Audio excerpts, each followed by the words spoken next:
That food suits someone like you. I'm ending our marriage, so don't ever show your face to me again." Emily laughed out loud. At the wedding reception, I noticed I was the only one served with natto, so I asked the venue staff about it, only to find out it was Emily who had given those instructions. Up until today, I spent my days thinking about her, constantly worrying about how to build a better relationship with her. However, I could never see any sign that Emily actually wanted to make things work between us. If that is the case, then our relationship is over. I stood up and told Emily in a flat voice, "I'm leaving now. I'll contact you later about what comes next." It's sad, but this is the only choice left for me. I left the venue, but I knew there were still things I needed to say.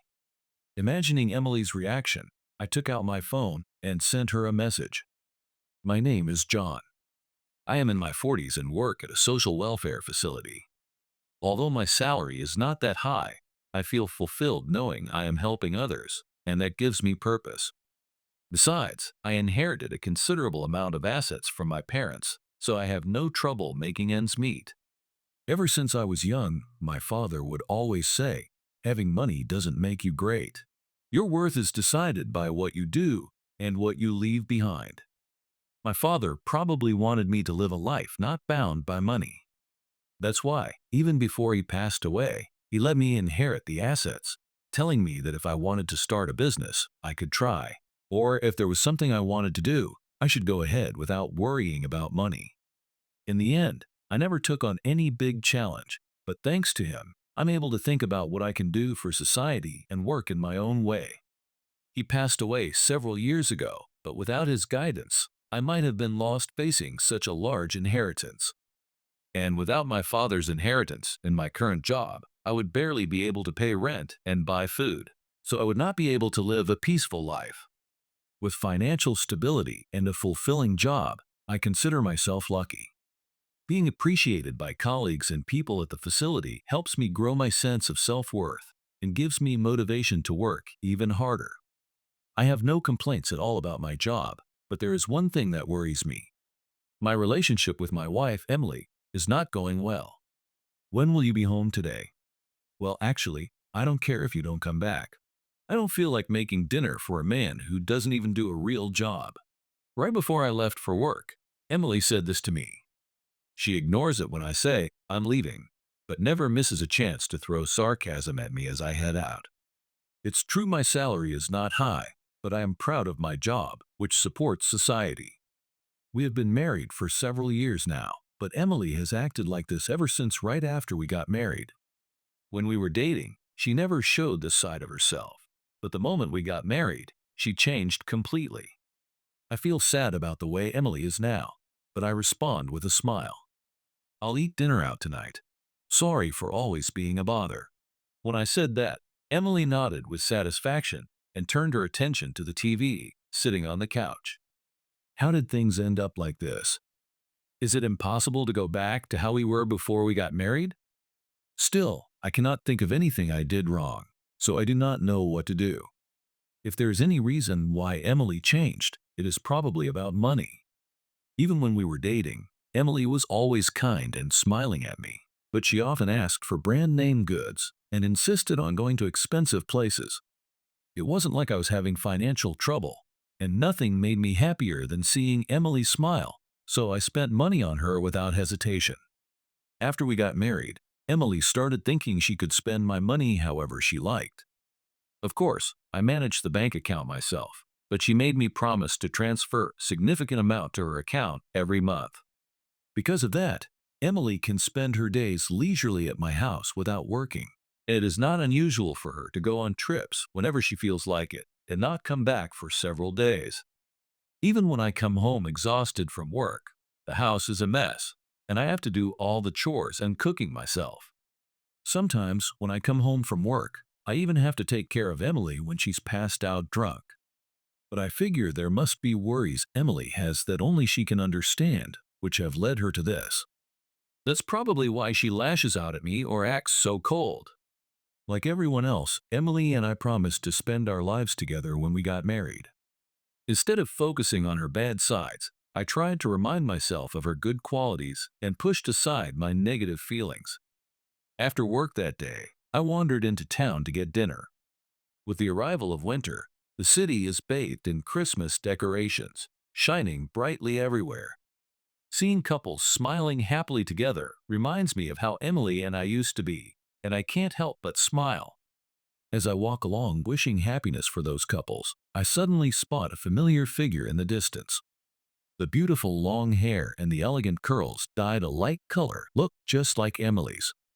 Emily often goes to yoga, massages, spas, and hot stone baths, so her figure has hardly changed since her 20s, if anything. She seems to be getting even more refined. The silhouette of the woman in the distance looked exactly like Emily's.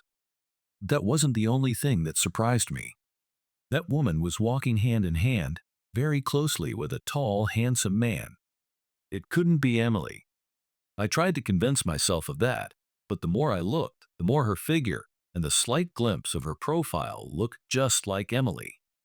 I tried to hurry after them, but the crowd made it impossible to move forward. Before I knew it, I lost sight of the pair. What am I doing? I sighed to myself. There's no way Emily would be out in the city with another man. She's been troubled and weighed down by her daily life. Still, I couldn't help but feel suspicious of her. I hated myself for that. I ducked into a diner I found at random and forced down a tasteless meal. Emily would be waiting for me at home, so everything would be fine. I told myself this and headed home, dragging my feet.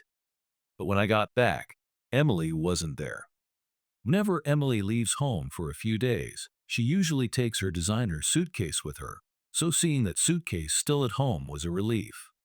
She must have just gone out for a change of scenery. I picked up my phone and tried calling Emily, but there was no answer. I knew from experience that it was best to leave her alone at times like this, so I focused on doing chores instead of worrying.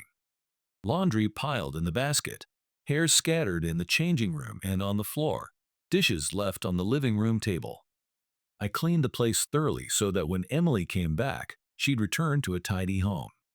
Whenever I cleaned, Emily would often say in a cold voice, "You've got enough money, so why not just hire a cleaning service?" However, I find it satisfying to clean the house with my own hands. While I sometimes hire professionals for things like the air conditioner, I just can't bring myself to outsource the daily cleaning. More than anything, that's not the way my father taught me to use money. Thinking about those conversations while I cleaned, time flew by, and before I knew it, it was almost midnight. Emily probably wouldn't be coming back tonight.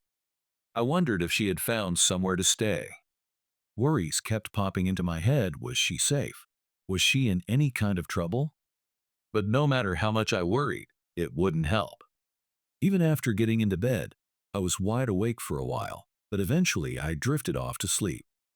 The next day, I looked for any sign of Emily, but she still hadn't come home. Since it was the weekend, and I didn't have work, I was hoping we could spend some time together, but it seemed that wouldn't happen.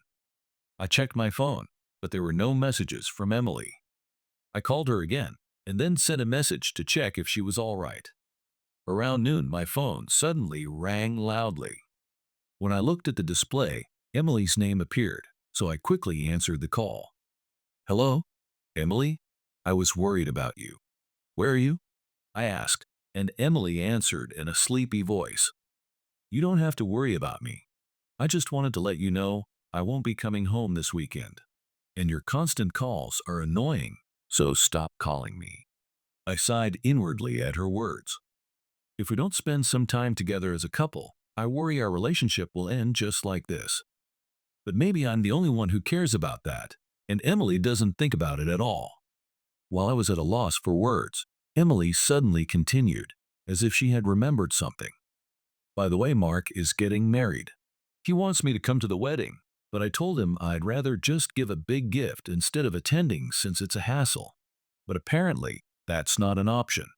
I was surprised to hear her speak that way about her own brother, but even more than that, I felt genuinely happy when I heard Emily's news. "Really? Mark is getting married? He's such a good, honest guy. I'm truly happy for him." Mark is Emily's younger brother. I've met him several times at family gatherings and at their wedding, and I remember how caring and kind he was to his sister. He would often say things like, "My sister can be a bit much sometimes. I'm sorry for any trouble she causes you," and bow his head to me. I'm sure, as her brother, Mark had his own feelings about things. He's the opposite of Emily. Quiet, unassuming, but always considerate of others. A young man like him getting married must mean he's found a wonderful woman. After my call with Emily, I immediately put the date of the wedding into my phone's calendar. From that day on, even while I was at work, I found myself looking forward to Mark's wedding. As always, Emily continued to be away from home often and acted distant toward me.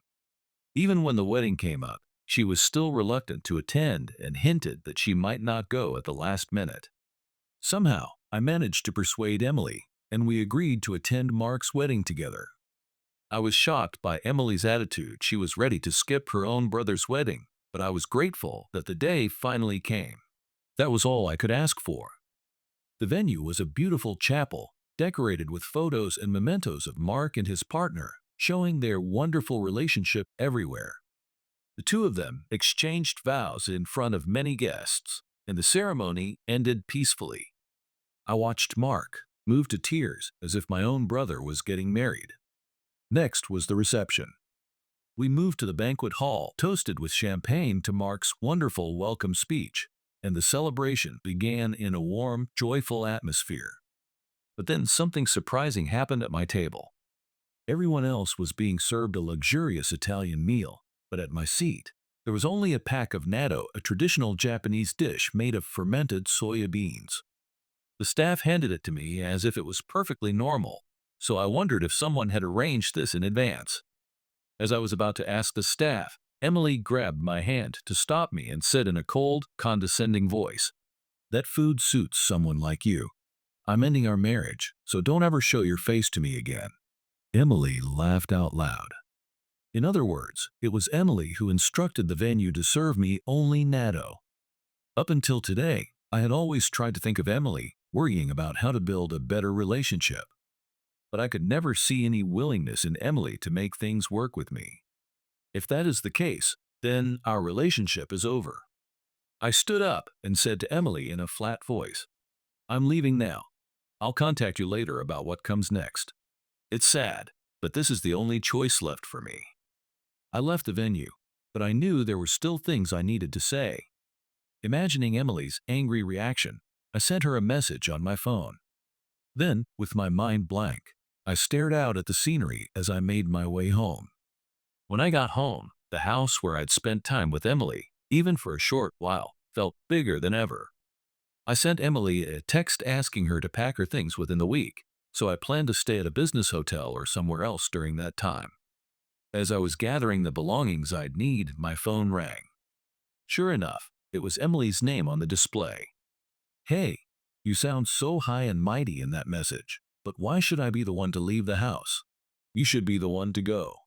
Emily shouted so loudly that it made my ears ring, and even after that, I could hear her heavy, agitated breathing over the phone. While Emily raged with anger, I answered her calmly. "Well, the house and all the furniture inside have been mine since before we were married. So I don't see why we need to divide those things." While I stayed calm, Emily continued to shout emotionally. "That makes no sense. Even if I do leave, you're going to have to properly split the assets with me. If not, you'd be breaking the law. You'd better think this through." She probably thought she could take half the value of the house and land for herself. If so, that was an extremely selfish demand. To help calm Emily down, I answered her in a gentle and understanding manner. "Of course, I intend to handle everything according to the law. So if you're not satisfied, we can discuss it through our attorneys. We'll follow the proper procedures and divide everything fairly." Emily finally seemed to accept my response and gradually calmed down. Then, suddenly, she started to laugh and began talking about her plans for the future. "I'm glad you said that. Actually, I've been wanting to spend my life with a wonderful man. Please make sure to divide the assets properly, so I can live as comfortably as possible." With that, Emily abruptly hung up the phone. That wonderful man must have been the tall guy she was walking arm in arm with in the city. So, the woman I saw that day really was Emily. Although I felt the pain of betrayal by someone I once trusted, I couldn't even feel angry at Emily anymore. In the end, she only approached me for my money and was satisfied as long as her material desires were met. Though I felt a little pathetic for having fallen for someone like that, I decided it was for the best and made peace with it. When I returned home a week later, all of Emily's belongings were completely gone, but the furniture remained. I had told her not to take any furniture or other things she wanted for her new life until everything had been settled through the lawyers. I felt relieved that she had kept that promise. There are a lot of valuable items in the house, including antiques and art pieces my late father cherished. I could never let Emily take any of those. Today was also the day Emily said she wanted to discuss the division of property, so we were set to meet face to face. While I waited at home, Emily arrived, bringing Mark with her. Let's get this over with. To make sure everything's fair, I brought a lawyer with me. With that, Emily prompted Mark to speak. Mark looked apologetic and kept his eyes down, but after taking his seat, he looked at me and said, I guess I can't call you my brother-in-law anymore. John, I want to sincerely apologize for all the trouble my sister has caused you. Please let me say that as her brother first. Mark is a lawyer, which must have seemed perfect to Emily for this situation.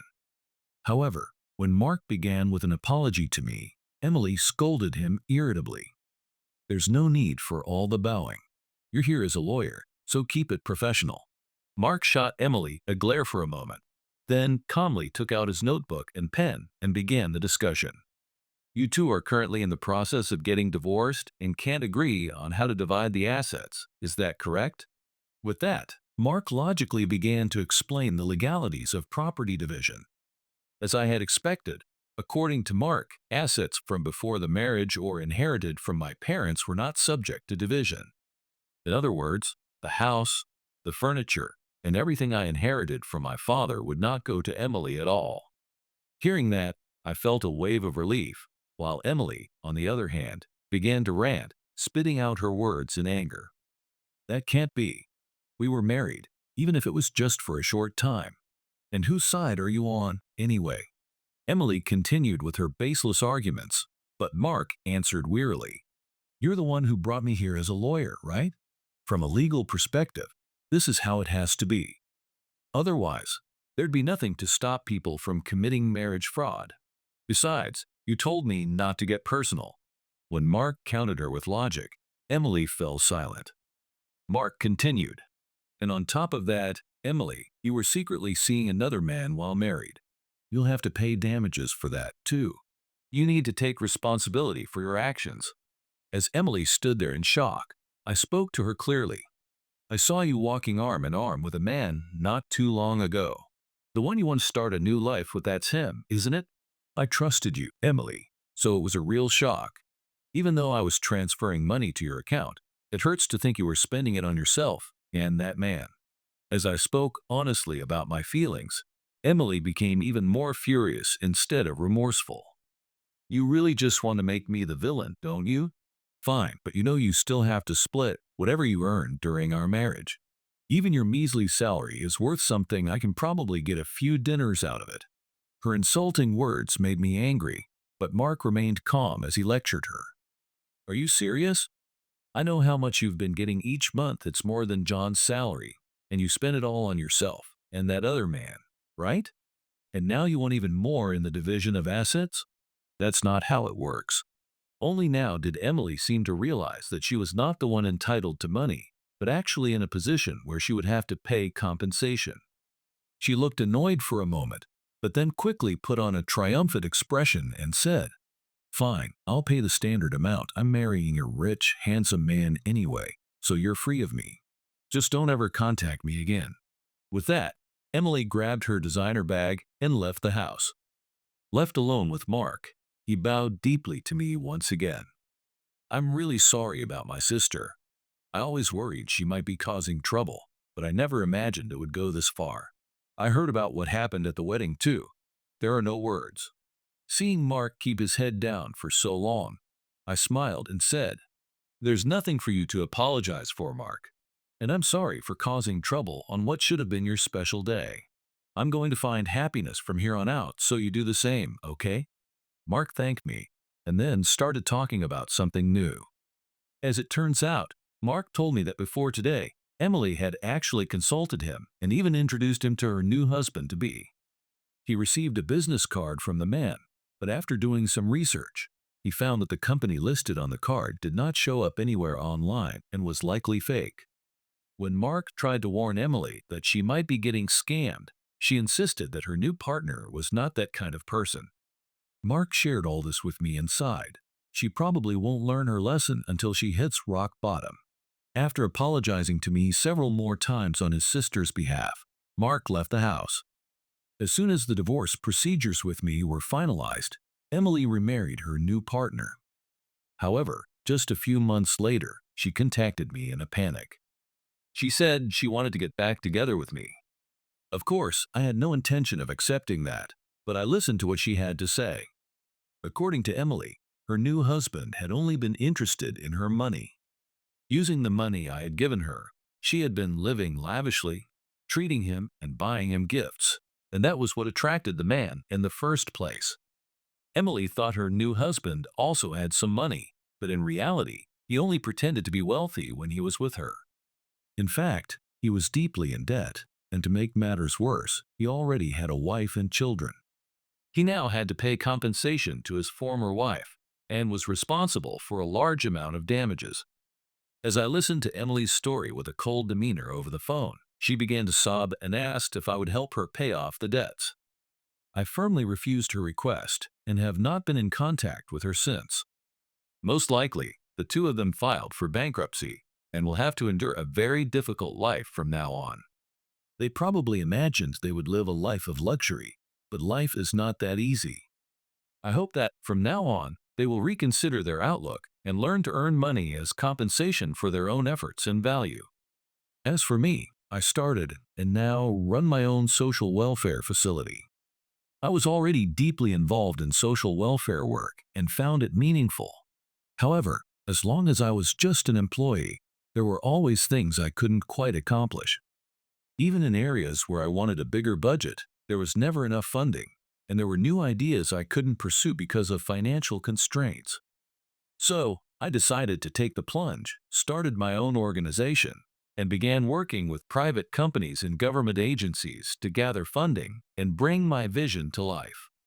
There are still many things I do not understand, and I have invested a lot of my own assets, so I can't say I am completely free from worry. Even so, it's true that I feel more alive than ever before. I am sure my father would support the way I am living now. I vow to keep living my life to the fullest for myself and for society.